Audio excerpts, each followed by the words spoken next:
요한복음 19장 1절로부터 봉독하겠습니다. 이에 빌라도가 예수를 데려다가 채찍질하더라. 군인들이 가시나무로 관을 엮어 그의 머리에 씌우고 자색 옷을 입히고 앞에 가서 이르되 유대인의 왕이여 평안할지어다 하며 손으로 때리더라. 빌라도가 다시 밖에 나가 말하되 보라, 이 사람을 데리고 너희에게 나오나니 이는 내가 그에게서 아무 죄도 찾지 못한 것을 너희로 알게 하려 함이로라 하더라. 아멘. 4절까지 봉독해 드렸습니다.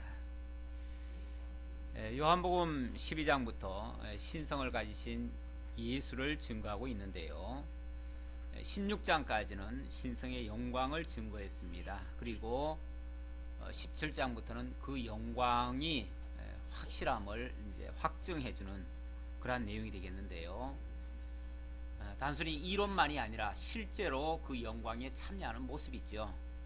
그래서 17장에서 영광을 위한 기도를 하시고요, 순환을 예고하죠.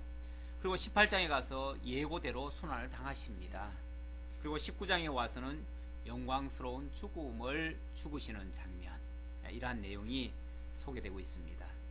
자, 예수께서 이제 예고대로 순환을 받으시기 위해서 가룟 유다의 배신이 있었고요, 대제사장 안나스의 불법 재판이 있었고요, 그리고 그의 아들 대제사장 가야바의 정죄가 있었습니다.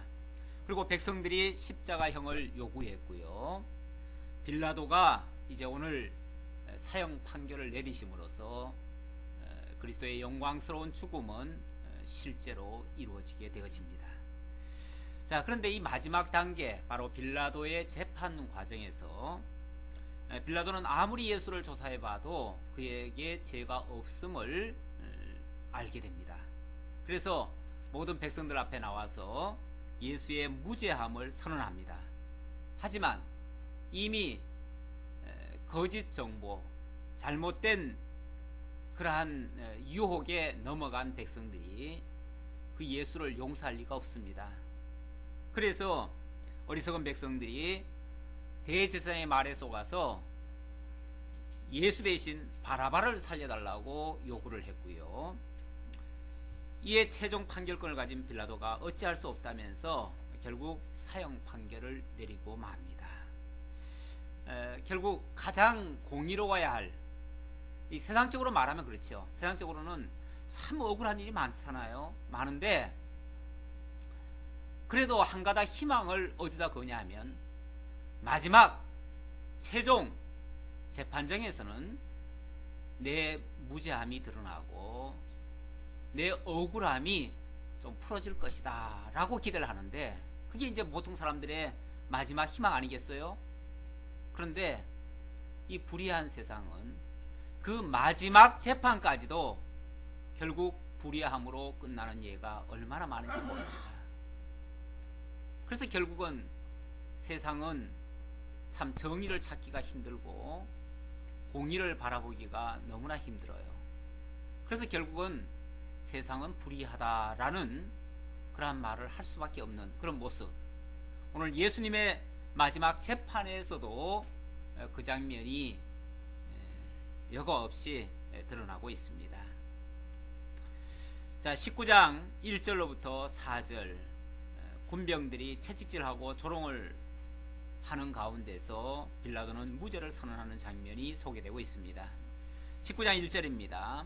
이에 빌라도가 예수를 데려다가 채찍질하더라. 빌라도도 그렇죠.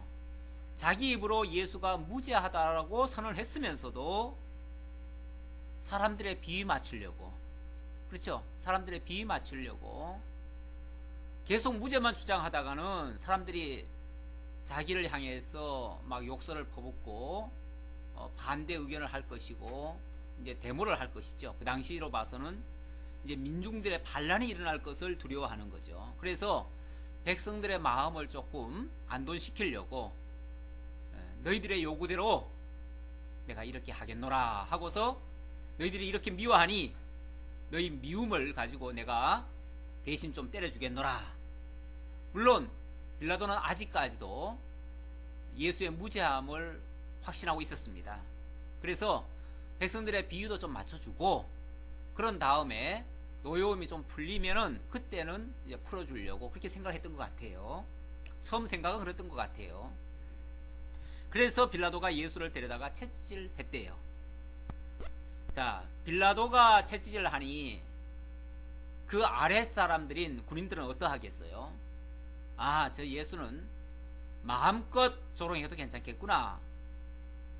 위에서 이미 깔보고 무시하는 것 같은데 내버려 뒀는데 마음대로 해도 되겠구나 해가지고 2절에 보니까 군인들이 가시나무로 관을 엮어 그의 머리에 씌우고 자색 옷을 입히고, 이게 이제 조롱하는 겁니다. 면류관을, 원래는 면류관이 왕관이죠. 그러면은 황금관을 씌워드려야 되는데 가시로 면류관을 만들었다는 것은 왕이지만 조롱을 하는 거예요, 사실은. 거기다가 자색 옷을 입혔다는 것도 원래 왕복이 자색 옷입니다. 이건 이제 화려함과 또는 어떤 권위의 상징인데, 왕이라고 지칭하면서 결국은 조롱을 하는, 사람들이 너를 왕이라고 하는데 우리는 놀림감으로밖에 여기지 못하겠다, 이런 식이죠. 이렇게 예수를 조롱하기 위해서 그렇게 했습니다. 그래 놓고 앞에 가서 희롱하듯이 앞에 가서 이르되 유대인의 왕이여 평안할지어다. 이것도 조롱하는 말, 희롱하는 말이죠. 하며 손으로 때리더라. 말로는 유대인의 왕이여 해놓고는 손바닥으로 뺨을 철썩철썩 때리는 이런 모습, 얼마나 우습게 여기고 얼마나 조롱을 하는지 정말 그 모멸감이 말로 다 할 수가 없지요. 능욕을 당하는 거죠. 능욕을 당해요. 예수가 능욕을 당합니다. 자, 그러나 이건 어디까지나 빌라도의 작전이에요.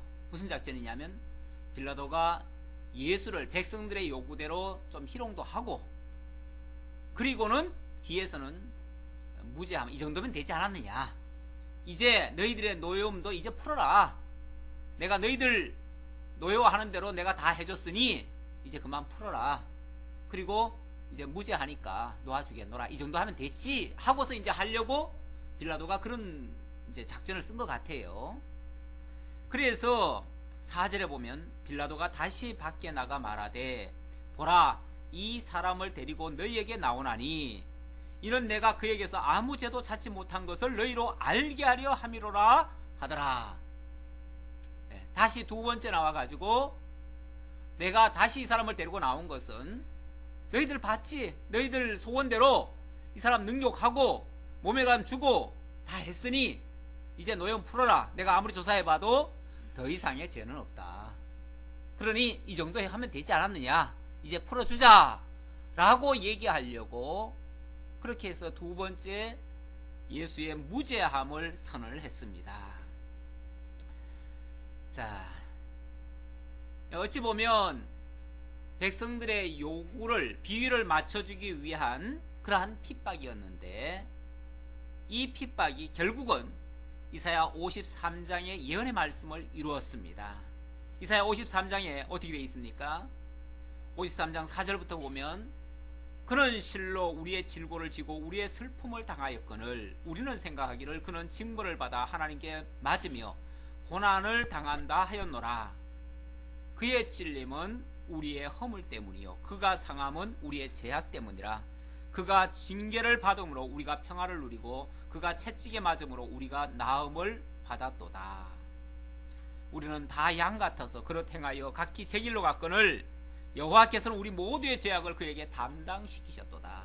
자, 예수가 분명히 무죄하다는 것을 몇 번이나 지금 선언하면서 벌을 받았어요. 무죄한데 벌을 받았어요. 그럼 무죄한데 벌을 받았다는 말은 그의 죄가 아니라는 얘기죠. 그 죄값이 아니라는 얘기예요. 그가 당하는 그 능력은 그의 죄값이 아닌, 결국 누구의 죄값이에요? 바로 우리의 죄가였다. 결국 백성들의 죄를 대신해서 그분이, 죄가 없으신 그분이 이렇게 당했다라고 예언이 되어졌는데, 그 말씀을 이루려고 예수에게는 계속 무죄가 선언되고 죄가 없음에도 불구하고 조롱과 능욕을 받고, 형벌을 받는 이러한 모습. 바로 두 가지의 말씀이 어찌 보면 상반되는 얘기인데, 무죄하면 벌도 주지 말아야 되는데 무죄하면서도 벌을 받는 이러한 모습. 이게 바로 성경의 예언이 그렇게 돼 있었고, 그 예언을 이루려고 결국 앞에서는 무죄하다고 말을 하면서도 또 능욕을 하는 이러한 뭔가 상반된 결과가 만들어져 가더라 그 말이죠. 결국 성경 이루려고 이런 역사가 일어나더라 그 말이에요. 그래서 이 말씀은 바로 누구의 의도가 아닌 하나님의 뜻대로 이루어진 결과다라는 것을 말씀드릴 수가 있습니다. 자, 그 다음 5절로부터 13절의 내용입니다. 여기서는 이제 빌라도의 등장인데요. 빌라도가 이제 전면에 나섭니다. 나서서 내가 재판을 하겠다. 정식 이제 재판을 하겠다는 거죠. 지금까지는 그러면 정식 재판 아니었나요? 지금까지는 어떤 사실 조사를 한 거죠. 조사를 하고 죄가 없음을 선을 했는데 이제 판결하겠다는 거죠. 판결을 하겠다는 거예요. 자, 그러면서 예수를 십자가에 못 박을 권한도 있고 놓아줄 권한도 있다라고 이렇게 감히 건방지소를 좀 하죠. 그러면서 이제 재판석에 앉는데 결과는 자기 의도대로 됐습니까? 자기 뜻대로 됐어요? 자기 소신대로 안 됐습니다. 결국 자기에게 그런 권한이 있다라고 자기는 말을 했지만 자기 소신대로 되어지지 아니하는 역사, 결국은 하나님의 뜻대로 판결되어질 수밖에 없는 역사, 하나님의 주권에 의해서 결과가 빚어지는 이러한 모습이 소개되고 있는 장면입니다. 5절입니다. 이에 예수께서 가시관을 쓰고 자색 옷을 입고 나오시니 빌라도가 그들에게 말하되 보라 이 사람이로다 하매 대제사장과 아랫사람들이 예수를 보고 소리질러 이르되 십자가에 못 박으소서 십자가에 못 박으소서 하는지라. 빌라도가 이르되 너희가 친히 데려다가 십자가에 못 박으라. 나는 그에게서 죄를 찾지 못하였노라. 예. 너희들이 그렇게 받고 싶으면 너희들이 데려다가 너희들 마음대로 해봐라. 나는 이 예수에게서 어떠한 죄도 찾지 못했다. 고로 나는 이 예수에게 사형 판결 내릴 수가 없다 그 말이죠. 나는 내릴 수가 없다. 죽이고 싶으면 너희들이 데려다가 죽여라. 네, 그거는 허락하겠다.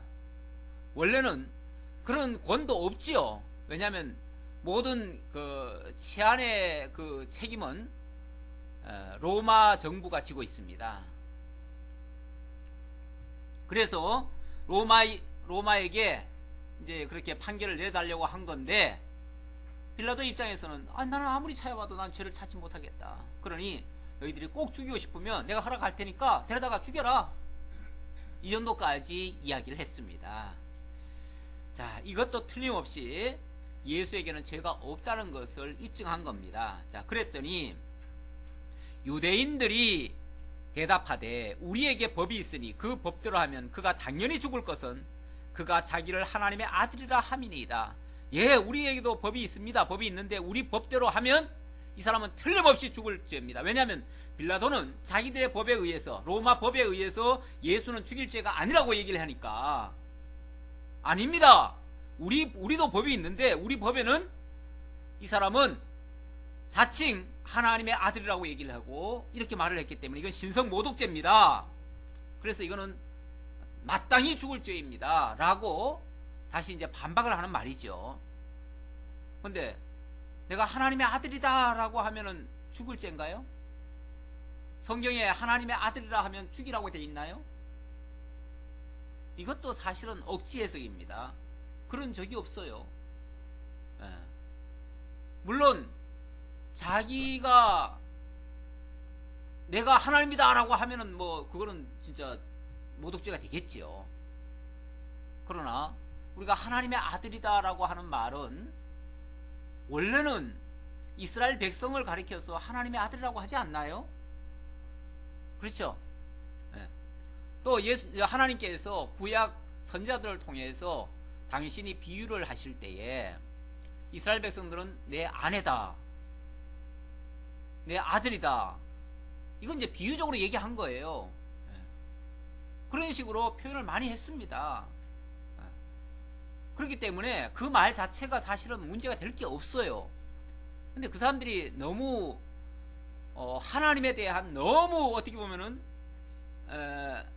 하나님을 특별히 생각하나요? 뭐 자관 하나님에 대해서 너무 위대하게 여기고 너무 크게만 여기다 보니까 감히 하나님의 이름을 불러서도 안 되고 하나님과 관련된 그 어떤 것도 인간으로서는 해서는 안 된다고 하는 어찌 보면 이게 불문율이죠. 불문율. 어떤 법이 딱 있는 게 아니라 사람들 간에 알게 모르게 그냥 이신점심으로 그렇게 마치 불문율로서 그렇게 정해져 있는 게 있었던 거예요.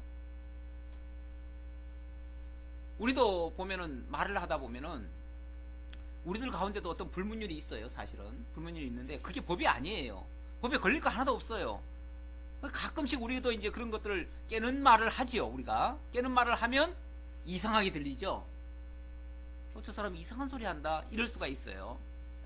평소에 잘 안 쓰는 말, 금기시하던 말 이런 것들을 하면 그 사람이 이상한 것처럼 저 이단 아니야? 이렇게 이제 생각할 수도 있는.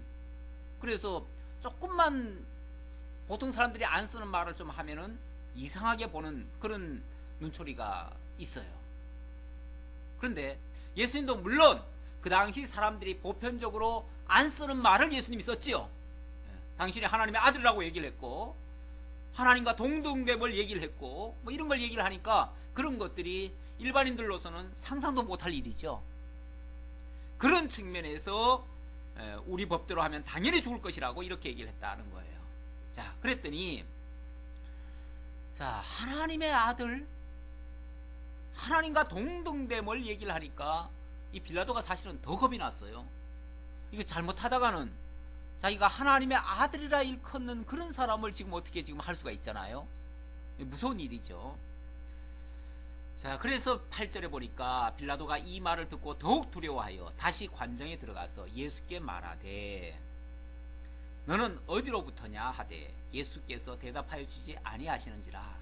자, 하나님의 아들이란 말을 듣고 빌라도가 더 겁이 났어요. 안 그래도 지금 이 재판이 굉장히 껄끄러운 재판이에요. 누구 편 들기도 사실은 힘들어요. 그리고 인간적으로 아무리 조사해봐도 죄를 찾지를 못하겠어요. 그런데 이분이 하나님의 아들이라니까 물론 저 사람들은 그 하나님의 아들이라는 말 때문에 미워서 지금 죽이려고 하지만 어쨌든 빌라도 입장에서는 그렇잖아요. 우리 안 믿는 사람들도요. 안 믿는 사람들도 왠지 하나님에 대해서는 막연한 어떤 두려움 같은 게 있어요. 그래서 교회를 함부로 그렇게 자기네들이 싫지만 교회를 함부로 해야지는 못합니다. 전에 그 중국의 그 어느 교회, 내가 이름은 안 밝힐게요. 이름은 안 밝히는데 제가 가서 이제 말씀 다음 달에 가서 전할 그 교회인데 그 교회에 예배당을 이제 막 교인들이 힘을 모아가지고 예배당을 직접 지었어요. 짓고 이제 십자가를 올리려고 하니까 동네 사람들이 막 곡괭이를 들고 와가지고 삽, 곡괭이 이런 것들 들고 와가지고 때려 부셔버린다고, 다 죽여버린다고, 십자가를 올리기만 하면. 그러면서 와가지고 막 데모를 한 거예요. 데모를 했는데 그래서 사람들이 막 다 두려워가지고 교인들이 다 두려워가지고 아유 뭐 이거 어떻게 하냐고 막 경찰 부르자 어쩌자 그래가지고 막 이렇게 하는데 이 목사님이 그래도 믿음이 조금 더 나으신 것 같아요. 이 목사님 나가가지고 여러분 오히려 자기네들이 연장 이거 하던 거 그걸 다 갖다 주면서 부시라고, 다 때려 부시라고, 여러분 마음대로 하시라고, 우리는 하나님께 기도하겠다고. 그러면서 그냥 담대하게 그냥 그렇게 해버렸어요. 다 줘버렸어요. 그랬더니 슬금슬금 다 도망가더래요. 그러니까 그 사람들은 하나님을 안 믿어요. 안 믿지만 하나님에 대한 두려움은 있는 거예요. 그렇죠? 안 믿는 사람들도요, 하나님의 존재를 몰라서 그래서 두려워는 믿지는 않지만 그래도 혹이라도 있을지 모르잖아요. 혹이라도 있으면 어떻게 해요? 그래서 함부로 못 건드려요. 함부로. 그런데 우리가 두려워하면요, 그 두려움을 약점으로 잡아가지고 막 공격을 해지킵니다. 결국 그 사람들은 하나님을 공격하는 게 아니라 우리를 공격하는 거죠. 예, 우리의 두려움을 약점으로 잡아가지고 공격하는 거죠. 근데 우리가 담대하면, 정말 하나님을 믿고 담대하면 함부로 덤비지 못합니다. 마찬가지예요. 이 빌라도도 지금 하나님의 아들이라는 말에 자기도 지금 멈칫하는 거예요. 예. 인간적으로 생각하면 그까짓 뭐 자기 총독인데 그 뭐 솔직히 그 지배국의 그 백성이 하나 죽은들 그게 뭐 대수겠어요? 그게 뭐 그렇게 문제되겠어요? 속된 표현으로 죽이고 싶으면 죽이죠. 그리고 백성들이 원하면 이 지배국에 와서 총독하고 있는 사람들은요, 사실은 자기 보신주의로 갑니다. 무슨 말이냐면 자기 임기 동안에 그냥 나라 안정되고요, 소요 없고요, 백성들 따르면 그게 최고입니다. 그렇게 잘 임기 동안 잘하면요 인기 얻어요. 모든 정치인들이. 그래서 백성들 원하는 대로 해주잖아요. 원하는 거 공약도 다 그거 아니에요? 좋아할 거 그런 거 공약해 주잖아요. 그래서 있는 동안만 편안하면 최고예요. 그래서 시비거리 절대 안 만듭니다. 싫어하는 거 절대 안 합니다. 그게 정치인들의 보통 모습이에요. 그런데 하나님의 아들이라고 하니까 덜컥 겁이 나는 거죠. 그래서 다시 예수에게 가서 타협을 합니다. 지금 백성들의 생각은 뭐 어떻게 변함이 없는 것 같고 예수에게 가서 이제 타협을 합니다. 어떻게 타협하는가? 10절 봅시다. 9절이죠. 9절. 다시 관정에 들어가서 예수께 말하되 너는 어디로부터냐 하되 예수께서 대답하여 주지 아니하시는지라. 자, 저 사람들이 지금 하나님의 아들이라고 얘기를 하는데 너 정말 어디서부터 온 자냐? 하늘로부터 온 자냐? 땅에서 난 자냐? 이런 식이죠. 이제 그렇게 물었더니 네가 진짜 하나님의 아들이냐? 이제 그 말이죠. 그랬더니 아무 대답을 안 해요. 그래서 빌라도가 이르되 내게 말하지 아니하느냐? 내가 너를 놓을 권한도 있고 십자가에 못 박을 권한도 있는 줄 알지 못하느냐? 하기야 자기가 총독이니까 자기 판결 한마디에 예수의 목이 달아날 수도 있고 붙어 있을 수도 있어요. 그러니까 너를 놓아줄 권한도 내게 있고 너를 죽일 권한도 내게 있다. 내 판결에 달렸다 그 말이죠. 최종 이제 재판관이에요. 최종 재판관이니까 총독이 지금으로 말하면 이제 대법원이에요. 대법원까지 온 거예요. 그러니 여기 이제 한마디면 결국 이제 판결이 집행이 될 거예요. 그러니까 얼른 생각하면 빌라도에게 그 권한이 있다는 말이 맞지요. 그렇죠? 자, 그런데 예수께서 11절 봅시다. 예수께서 대답하시되 위에서 주지 아니하셨더라면 나를 해할 권한이 없었으리니 그러므로 나를 내게 넘겨준 자의 죄는 더 크다 하시니라. 위에서 주지 아니하셨더라면 나를 해할 권한이 없다. 너는 나를 해할 권한도 있고 살려줄 권한도 있다고 말을 하지만 위에서 주지 않았다면 너에게 없다. 하나님이 허락지 않는다면 너에게 그런 권한이 있는 거 아니다. 하나님의 주권을 이야기를 해주었지요. 사람들은 이렇게 어리석어요. 자기가 어떤 권한을 가지고 있으면 그 권한이 자기 건 줄 알아요. 지금은 이제 이 세상이 대부분 민주주의가 됐습니다. 민주주의란 말은 민이 주인이라는 얘기예요. 모든 권한은 누가 준 거예요? 백성이 준 거라고 말이에요. 국회의원도 백성이 권한을 준 거고 대통령도 백성이 권한을 준 거예요. 그러니까 백성의 말에 귀를 기울여야 되고 백성의 요구에 부응을 해야 돼요. 주인의 말에 들어야죠. 이제 지금은 그런 뜻이에요.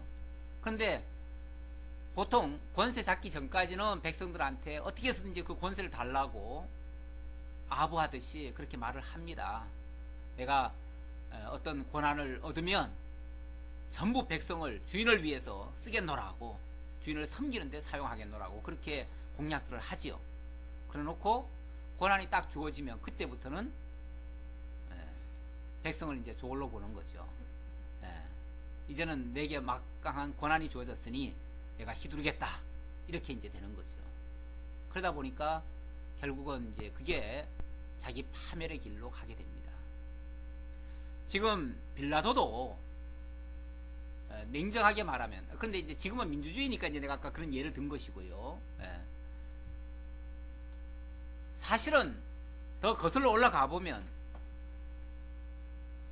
절대 주권자가 하나님이십니다. 이 세상을 지으신 분도 하나님이시고 이 세상을 지금 이렇게 섭리해 가신 분도 하나님이셔요. 결국 사람의 손을 통해서 투표를 통해서 됐다고 하지만 결국 하나님이 허락지 아니하시면 안 되는 겁니다. 더 거슬러 올라가서, 그러니까 지도자가 백성들이 일단 표를 줬으니까 백성들 말을 들어야 되겠지만 그 백성들의 마음 이면에 또는 그 백성들을 움직인 자는 결국 하나님이라는 사실을 기억해야 돼요. 근원적으로. 그래서 하나님이 절대 주권자로서 백성들의 마음을 움직여 내게 이런 고난을 주셨다.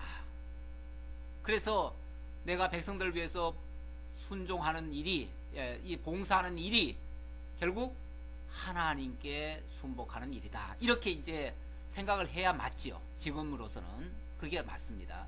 맞는데 옛날에는 그 권한이 이제 백성들이 주는 건 아니죠. 옛날에는 백성들이 주는 게 아니었고 이제 왕이 내렸죠. 왕이 내렸는데 그 왕을 세우는 자도 결국 하나님이시기 때문에 결국 너에게 권세를 준 자는 하나님이시다.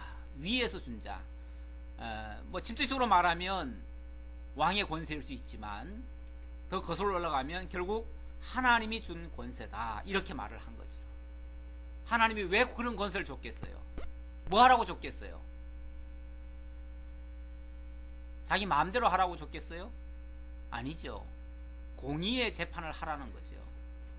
공의의 심판을 하라는 거죠.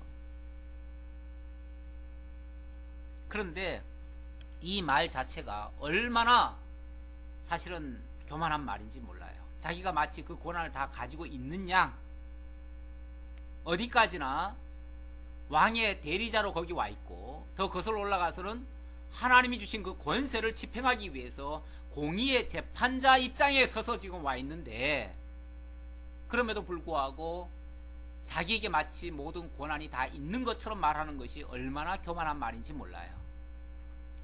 인간적으로 말하면 빌라도는 괜찮은 사람입니다. 왜냐하면 예수를 그래도 무죄하다고 몇 번이나 지금 얘기를 해줬잖아요. 그렇게 백성들의 말에 그렇게 쉽게 동요하지 않고 자기 소신껏 얘기해 준 거는 참 좋습니다. 좋은데 결과적으로는 어떻게 됐는가? 이 사람도 큰 착각을 하고 있는 사람이에요. 자기에게 모든 권한이 다 있는 줄로 착각한 사람이에요. 그리고 적당히 타협을 보려고 했습니다. 물론 정치인들은 대부분 타협을 좋아합니다. 그래서 타협을 하려고, 옳다 그러다로 따지는 것이 아니라 적당히 타협을 하는 거죠. 그러니까 백성들의 비율을 맞춰주려고 하는 것도 백성들의 타협을 하는 것이고요. 지금 예수에게 와가지고 이런 말을 하는 것도 예수와 지금 타협하자는 거예요. 다시 말하면 예수를 좀 설득해가지고 예수가 조금 뭐라도 시인을 하든지 뭐라고 하면 그걸 핑계 삼아 어떤 형벌을 가하고 또 용서해주고 자기가 어떻게 뭐 아량을 베푸는 것처럼 그렇게 하려고 하는 그런 어떤 장꾀를 냈던 거죠. 근데 그런 타입이 가능합니까? 안 되죠. 자기 생각과는 상관없이 자기는 내게 그런 고난이 있다고 생각했지만 하나님께서는 너의 고난으로 너의 결정으로 하는 일이 아니다. 하나님의 뜻에 의해서 되어지는 것이라는 것을 보여주고 있습니다. 자, 그래서 예수께서 바로 그 권세는 너의 것이 아니고 위로부터 준 것이다. 하나님께서 너에게 준 것이다 라고 말을 했고, 결국 너는 너 임의로 너 뜻대로 할 수 없고 위의 뜻대로 할 수밖에 없다라고 그렇게 지금 말을 해주는 장면입니다.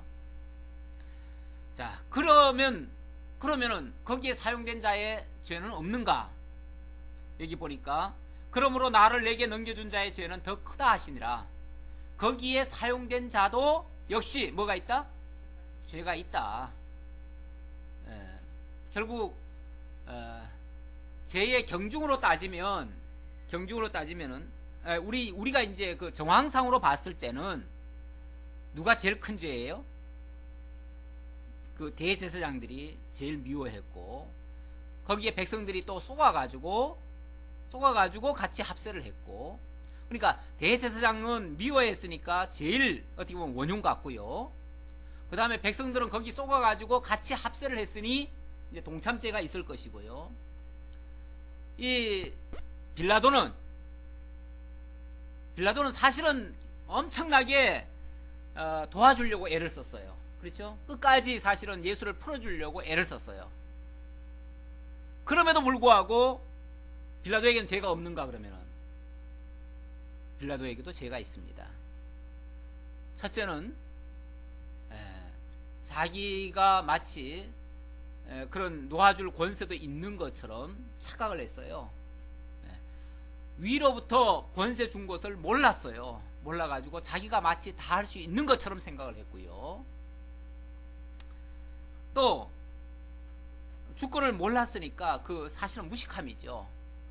그리고 또 백성들을 두려워했어요. 백성들의 말에 두려워했어요. 두려워해가지고 결국 최종 판단력이 흐려진 겁니다. 마지막에 결과적으로 가서는 이 두렵다는 것이요, 두렵다는 것이 모든 것을 그르칩니다. 그러니까 어떠한 경우에도 사실은 두려워해서는 안 됩니다. 우리가 무슨 중요한 일을 앞두고 뭔가를 결정을 해야 되는데 두려운 마음이 있으면 판단력이 흐려져요. 그래가지고 결국은 그 두려워하는 쪽으로 끌려갈 수밖에 없습니다. 결국 그의 무식함과 두려움이 죄가 된 겁니다. 그래서 결국 백성들 두려워했다고 하는 것은 이 다음에 이제 그런 말을 하지요. 12절에 보니까 이러함으로 빌라도가 예수를 놓으려고 힘썼으나 최대한 빌라도의 입장에서는 최대한 힘을 썼습니다. 살려주려고. 그러니까 나중에 가면 자기는 또 그렇게 착각할 거예요. 아, 나는 죄가 없어. 왜냐하면 나는 최대한 살려주려고 애를 썼어. 그러나 어쩔 수 없이 저놈들이 죽이라고 해서 할 수 없이 내가 그렇게 했어. 그러면 죄가 없어요? 할 수 없이 한 것도 죄입니다. 결국은 넘어간 거죠. 최종 판결권은 누구에게 있어요? 결국 자기에게 있잖아요. 어쨌든 그렇죠? 최종 판결권, 제가 최종 판사니까 쉽게 말하면 최종 판사예요. 대법원 판사예요. 지금으로 말하면 대법원 판사가 결국은 정치적인 판단을 한 겁니다. 백성들이 뭐라고 얘기를 했냐면, 유대인들이 소리질러 이르되 이 사람을 놓으면 가이사의 충신이 아니니이다. 이 말이 굉장히 충격적으로 다가온 겁니다. 당신이 만약에 예수를 놓아주면, 놓아주려고 애를 썼는데, 당신이 만약에 예수를 놓아주면 당신은 가이사의 충신이 아닙니다. 이 빌라도는요, 자기 생명이 지금 누구에게 달렸다고 생각합니까? 가이사에게 달렸다고 생각해요. 왜냐하면 가이사가 자기를 임명했거든요. 총독으로 임명해가지고 지금 여기 와 있거든요. 그러니까 자기의 임명권자인 가이사에게 자기 생명줄이 달려있다고 생각을 하는데, 가이사의 충신이 아니면 그럼 반역자잖아요. 그러면은 이 사실이 만약에 가이사에게 직보되면 가이사가 어떻게 하겠어요? 가이사가 유다 총독, 속된 표현으로 모가지 치죠. 목을 치죠. 그렇죠? 그러면 이제 잘리잖아요. 잘리면 자기 생명이 끝나는 거죠.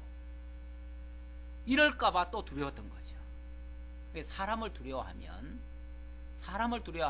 이미, 그러니까 그 두려움 자체가 벌써 판결을 굳게 만드는 거예요. 어떠한 경우에도 누가 뭐라고 욕을 하든, 근데 판사도 역시 사람인지라 사람의 말에 귀를 안 기울일 수가 없습니다. 이 공의로운 재판이라는 게 정말 힘든 거예요. 정말 힘든 거예요. 우리나라 역대 큰 재판들도 이렇게 보면요, 시대마다 그때 그 정치적 성향 따라 결국은 판결이 굽어지는 이런 예를 많이 보게 됩니다. 온전한 판결 정말 찾아보기 힘듭니다. 정치가들의 입김 때문에, 아니면 백성들의 그 인민재판 같은 마녀 사냥식의 그런 걸 견디지 못해가지고 결국 판사들이 판결을 굽게 하는 경우가 많습니다. 이게 결국은 사람에게 눈치를 보는 거죠. 사람에게 눈치를 보고 어떤 돌아가는 그 정황에 따라서 결국 굽힌 건데, 엄밀하게 말하면 이거는 지금 우리가 누굴 눈치를 봐야 됩니까? 우리에게 최종 권한을 주신 하나님의 눈치를 봐야 되는데, 하나님의 뜻에 의해서 정말 공명정대한 그런 재판을 해야 되는데, 그런 재판을 하지 못하는 그 재판 자체가 결국 불의의 재판입니다. 불의의 재판. 그래서 사도신경에 우리도 오늘 외웠잖아요. 뭐라고 그랬습니까? 빌라도에게 고난을 받아서 십자가에 못 박혀 죽으시고, 빌라도에게 고난을 받아서 십자가에 못 박혀 죽었다고, 그렇게 우리가 이렇게 고백을 했어요. 신앙 고백을 했어요. 이 신앙 고백을 통해서 모든 믿는 사람들이, 이 세상에 있는 모든 믿는 사람들이 뭐라고 외쳐요? 빌라도에게 고난을 받으사 십자가에 못 박혀 죽으셨다라고 이렇게 얘기를 하고 있어요. 이 잘못된 재판이 영원한 어떤 저주 같은 그런 말이 돼서 이게 없어지질 않아요. 정말 하나님을 의식하지 않는 재판이 얼마나 위험한 재판인지 알 수 있는데요. 우리 성경에서는 몇 군데 보면요, 잠언 같은 경우 잠언 18장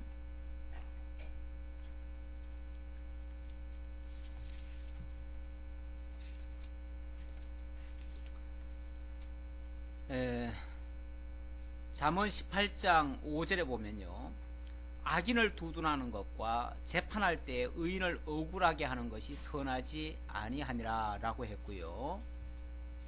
또 레위기에 보면 율법으로 그렇게 하나님이 정해놓은 게 있습니다. 레위기 19장 15절에 있는 말씀인데요, 너희는 재판할 때 불의를 행하지 말며 가난한 자라고 편을 들지 말며 세력 있는 자라고 두둔하지 말고 공의로 사람을 재판할지며, 너는 내 백성 중에 돌아다니며 사람을 비방하지 말며 내 이웃의 피를 흘려 이익을 도모하지 말라. 나는 여호와니라.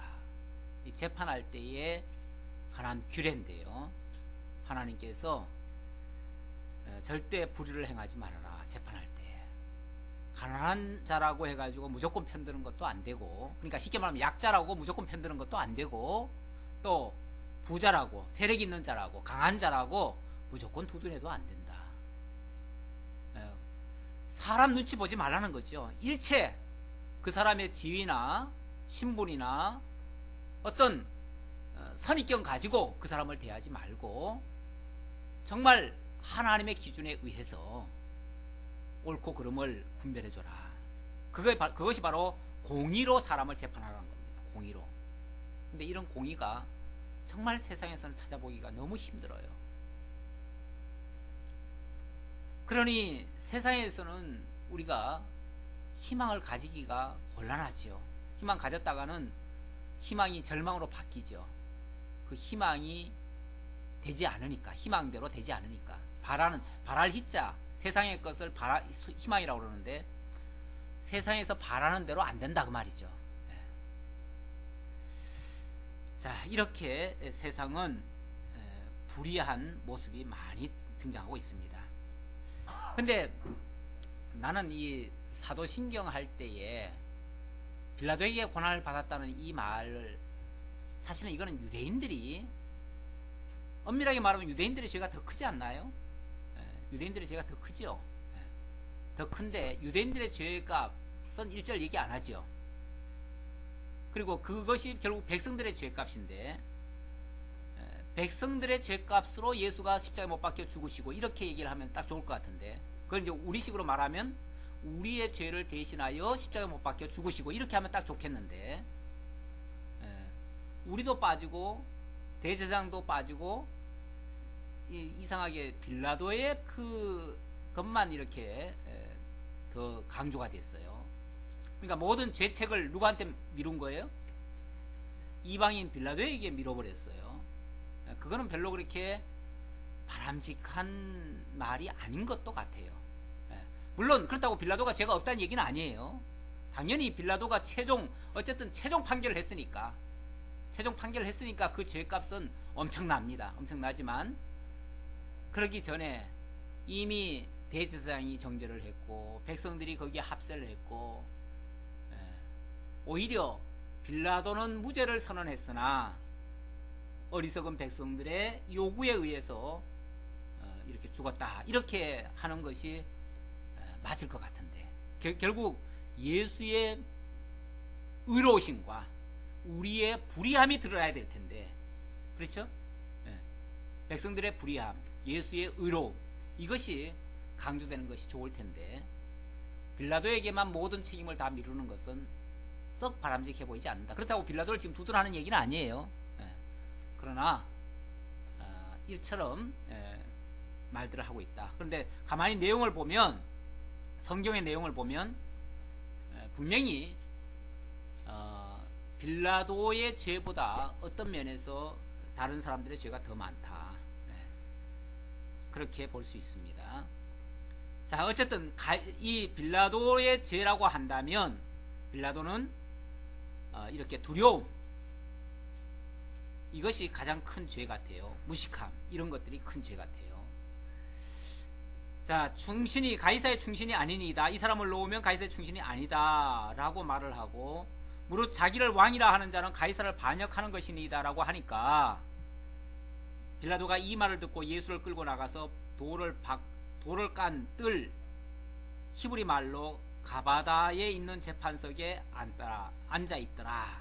이제 최종 판결을 내리려고 지금으로 말하면 대법원장의 그 위치에 앉아 있더라 그 말이죠.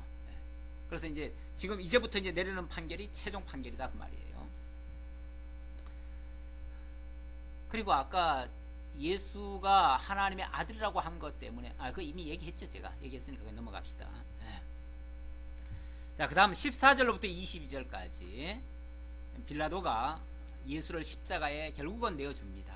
내어주고 마지막으로 자비를 베푸는 것이 유대인의 왕이라고 하는 패를 붙여주는 일입니다.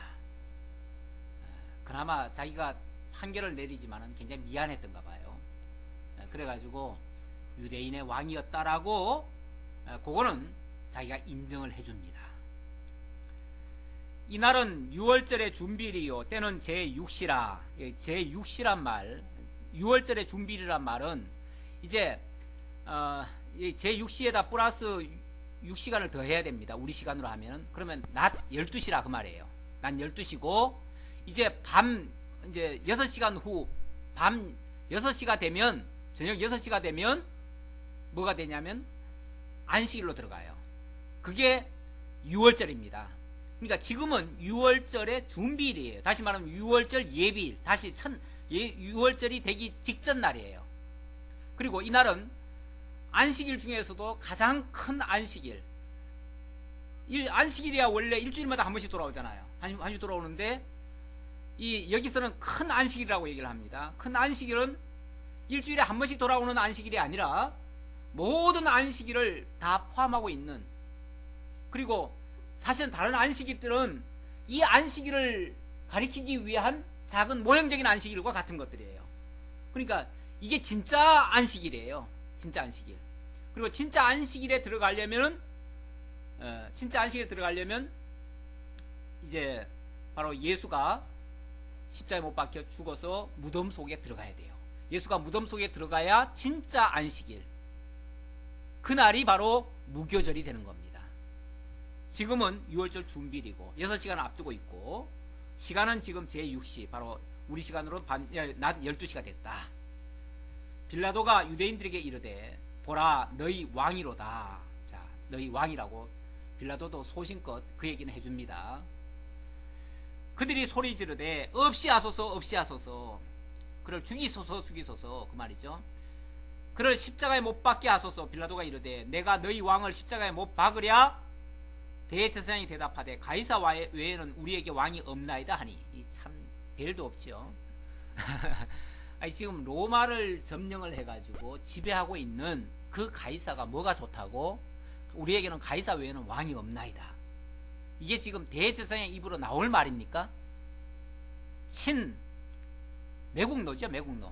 친로마인, 친로마 뭐라고 해야 되나요? 매국노죠. 이거 유대인들 입장에서 봤을 때는. 그런데도 백성들이 분간을 못해요. 분간을 못해요. 그나마 빌라도는 인정을 해주는 것 같아요. 예수를. 야, 어쨌든 이 예수가 너희들 위해서 지금 이렇게 하는 거 아니냐. 그런 면에서 너희 왕이라고 하는 게 뭐가 잘못됐냐.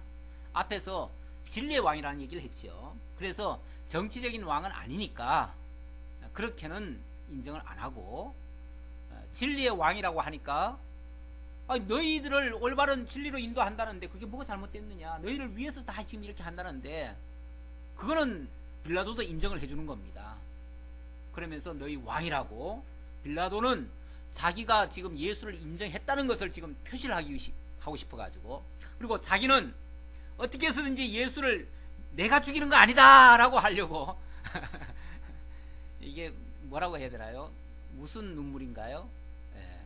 악어의 눈물인가요? 악어가 먹이를 잡아 먹으면서 눈물을 흘리잖아요. 불쌍히 여겨서.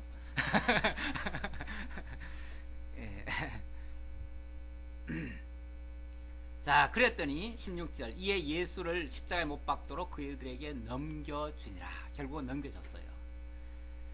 그들이 예수를 맡음에 예수께서 자기의 십자가를 지시고 해골, 히브리 말로 골고다라 하는 곳에 나가시니, 여기 해골, 골고다, 여기가 해골 골짜기, 우리 말로 이제 해골 골짜기고요. 골고다라고도 하고 아골 골짜기라고도 합니다. 이곳이 바로 옛날에 그 가나안 땅을 다시 정복해 들어갈 때에 여리고성을 정복했다가 그 다음 아이성 들어갈 때 그건 실패했죠. 그래서 그 원인을 찾으니까 이 여리고성이 하나님께 바쳐진 성인데 그곳에서 하나님의 것을 도적질한 자들이 있었습니다. 바로 아간이었죠. 아간이 하나님의 것을 도적질하고 결국 죽임을 당했는데 그 죽임 당한 장소가 바로 해골 골짜기였습니다. 그리고 거기서 아간이 죽임을 당하니까 온 백성들이 살아났죠. 그렇죠? 그러니까 물론 그는 죄 때문에 죽었어요. 죄 때문에 죽었지만 결국 그의 죽음이 온 백성을 살리는 결과가 됐죠.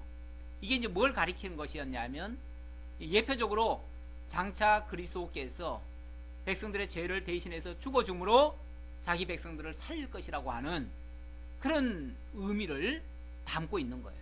그림자적으로 담고 있는 거예요. 그렇다고 아간이 예수란 말은 아니에요. 이거 말 잘못하면은 그럼 아간이 예수냐 이렇게도 얘기하는데, 그렇게 1대1로 대입되는 게 아니에요. 대입되는 게 아니고 희미하게 모형과 그림자적으로 보여주는 거예요. 아시겠죠? 그러니까 이게 모형과 그림자를 잘못 해석하다 보면은 1대1로 대입을 시키는 경우가 있어요. 가끔 보통 그 모형론자들이 그 영해를 하면서 대입을 시켜버려요. 대입을 시켜가지고 이거는 이거다, 이거는 이거다, 이런 식으로 자꾸 얘기를 하는데, 이건 이것이 아니에요. 이거는 이것에 대한 그림자죠. 그림자. 그렇죠? 그림자라는 말을, 그래서 그리고 예표적이라는 그런 말을 사용을 해야 됩니다. 1대1은 아니에요. 자, 그들이 거기서 예수를 십자가에 못 박을새 다른 두 사람도 그와 함께 좌우편에 못 박으니 예수는 가운데 있더라. 빌라도가 패를 써서 십자가 위에 붙이니 나사렛 예수 유대인의 왕이라 기록되었더라. 누가 뭐라든 빌라도는 자기 소신껏 마지막 끝에 예수께 인간적으로 미안해서 아마 그랬던 것 같아요. 그리고 이제 다른 성경에 보면 이 빌라도가 그는 전날 밤에 꿈을 꾸잖아요. 그리고 그 전날에 빌라도가 꿈을 꾸는 게 아니라 그 부인이 꿈을 꾸죠. 부인이 꿈을 꿨는데 당신이 내일 재판해야 될 사람은 하나님의 아들 예수라고 하는 것을 알려줍니다. 그러면서 그에게 함부로 그렇게 하지 마시오. 이런 식으로 미리 꿈속에서 그런 게 나타나요. 그래가지고 그 부인이 그 꿈을 꾸고 남편에게 그 얘기를 해줍니다. 그래가지고 사실은 빌라도는 그걸 미리 어느 정도 감지를 했어요. 아, 이분이 보통 사람이 아니구나. 정말 하나님의 아들이라는 게 맞는 말이구나. 그래가지고 정말 자기는 죽이고 싶지 않았던 거죠. 그 죄에 연루되고 싶지 않았던 거죠. 그래서 맨 마지막에 어쩔 수 없이 백성들의 요구에 의해서 할 수 없이 항복은 하지만 그때도 자기는 손을 씻죠. 손을 씻어요. 씻으면서 나는 이 죄에 대해서 무관하다. 나는 무관하다. 그래서 손 씻었기 때문에 자기는 그 죄와는 상관없는 거라고 생각을 한 거예요. 그리고 최대한 뭔가를 베풀어 주려고 유대인의 왕이라고까지 패를 딱 써준 거예요. 그런데 이 유대인의 왕이라고 패를 써준 것도 구약에 보면 하나님이 대제사장에게 자기 백성들을 정결하게 하기 위해서 그렇게 여호와께 정결이라고 하는 패를 붙일 것이 사실은 예고되어 있습니다. 그것도 이제 그림자적으로, 그것도 그게 1대1로 대입되는 게 아니라 그림자적으로 있었던 것인데, 그런 그림자가 실체로 지금 드러나는 거죠. 실체로. 이것도 일종의 언약과 성취 개념이라고 또 이해하실 수 있습니다. 자, 이렇게 예수는 곧 유대인의 왕이라고 하는, 엄밀하게 말하면 인간적인 정치적인 유대인의 왕이 아니라 하나님의 택한 백성들의 왕이다, 이렇게 말을 해야 정확히 맞지요. 맞는데 그 당시 빌라도 입장에서는 유대인이 곧 전부라고 생각하니까 그렇게 표현을 한 거죠. 그러나 실제적인 의미는 하나님의 택한 백성들, 그들의 왕이라는 거죠. 예수께서 못 박히신 곳이 성에서 가까운 거로 많은 유대인이 이 패를 읽는데 히브리와 로마와 헬라 말로 기록되었더라. 누구든지 보고 다 볼 수 있도록. 아니, 유대인의 왕이면 히브리 말로만 기록되면 되는 거 아니겠어요? 그런데 쉽게 말하면 전 세계 공용어로 쓸 수 있는 헬라 말로도 다 볼 수 있도록 해놨다는 것은 이 예수가 모든 하나님의 택한 백성들의 왕이었다는 것을 암시하고 있는 거죠. 그걸 지금 마치 선포라도 하듯이 그렇게 패에다가 그렇게 써붙여 놓은 거죠. 그래서 예수는 곧 하나님 택한 백성들의 왕이라고 하는 것을 알 수가 있습니다. 유대인의 대제사장들이 빌라도에게 이르되 유대인의 왕이라 쓰지 말고, 여기도 또 꼬투리 붙입니다. 계속 못마땅하지요. 왜 그렇게 쓰냐? 이 사람이 우리가 유대인의 왕이라고 인정해 준 적이 없는데 자기 말로 지금 왕이라고 한 거지 우리가 언제 인정해 줬느냐? 그러니 유대인의 왕이라 쓰지 말고 자칭 유대인의 왕이라 쓰라 하니 빌라도가 대답하되 내가 쓸 것을 썼다 하니라. 이때는 또 담대합니다.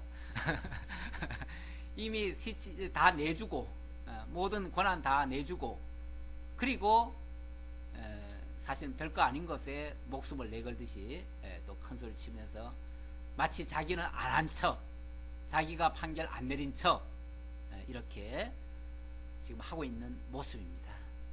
인간의 어찌 보면 가식과 거짓 이런 모습도 보이는데 연약해서 나타나는 모습이에요. 그 두려움과 무지함 이런 것들이 결국은 그를 죄 가운데로 밀어넣어 버렸습니다. 참 이런 걸 보면요, 이 무식함, 두려움 이런 것도요 사실은 굉장히 경계해야 될 부분이고요, 이런 것들도 다 죄가 될 수 있다는 것을 알아야 됩니다. 우리는 가끔 그래요. 나 그거 몰랐다고. 법에서 만약에 어디 걸리잖아요. 그럼 제가 그걸 몰랐습니다. 미처 몰랐습니다. 앞으로 잘하겠습니다. 그 모르면 죄가 아닌가? 몰라도 죄예요. 이미 죄가 된 겁니다. 그러니까 모른다는 것이 자랑거리가 아니에요. 모른다는 것이 변명거리가 아니에요. 우리가 하나님 앞에 가서도 모른다고 해서는 안 됩니다. 모른다는 것은 절대 자랑이 아니에요. 그래서 우리가 배워야 되는 거 아니겠어요? 우리가 하나님을 왜 배웁니까? 모르면 죄가 되기 때문에, 모르면 죄에 참여할 수밖에 없기 때문에, 그리고 모르면 두려워할 수밖에 없기 때문에, 하나님을 알면 이 두려움에서 해방됩니다. 죄에서부터도 해방됩니다. 모든 것에서 자유할 수 있습니다. 진리를 알지니 진리가 너희를 자유케 하리라는 그 말씀, 우리가 하나님을 올바로 깨달아 알 때에 이 세상 그 어느 것도 두려워할 것이 없고요, 무서워할 것도 없고요, 피할 것도 없고요, 당당할 수 있고요, 모든 것을 자신 있게 감당할 수 있습니다. 그런 사람들이 세상에서 성공하는 거 아니겠어요? 그러니까 우리가 기독교가 세상의 성공을 목적으로 하지는 않습니다. 하지만 올바른 신앙이 우리를 성공으로 이끌 수는 있습니다. 우리를 믿음으로 모든 것을 승리하게 할 수는 있어요. 그런 면에서 믿는 자들이 탁월하게, 정말 제대로 믿는 사람들이 탁월하게 세상도 살아갈 수 있다는 것을, 이거는 보너스입니다. 보너스. 그게 기독교의 목적은 아니지만, 예수 믿는 자들에게, 그게 우리가 추구할 바는 아니지만, 예수 믿는 자들에게 하나님께서 덤으로 모든 것을 다 더해 줄 수 있다. 그게 결국 이 말씀입니다. 너희는 먼저 그의 나라와 그의 의를 구하라. 그리하면 이 모든 것을 너희에게 더하시리라고 하시는 하나님의 약속의 말씀입니다. 바른 진리 깨닫고 담대하시는 여러분들 다 되시기를 진심으로 기원합니다. 아버지 하나님, 참으로 감사합니다. 빌라도가 예수의 무죄함을 알았지만 결국 그의 무식함과 두려움이 그의 판단을 굳게 하고 죄를 짓게 만드는 이런 비참한 결과가 만들어졌습니다. 물론 하나님께서는 이 모든 인간들의 무지함과 어리석음, 범죄함까지도 선으로 바꾸셔서 하나님의 거룩한 뜻을 이루시고 하나님의 영광을 나타내시는 이 멋진 아름다운 역사를 일구어내시지만, 그러나 그 가운데 참여하는 모든 사람들은 죄를 짓고 말았습니다. 그 죄에 대한 저주와 형벌은 오고 오는 세대들에게까지 그 저주가 계속 임해지고 있습니다.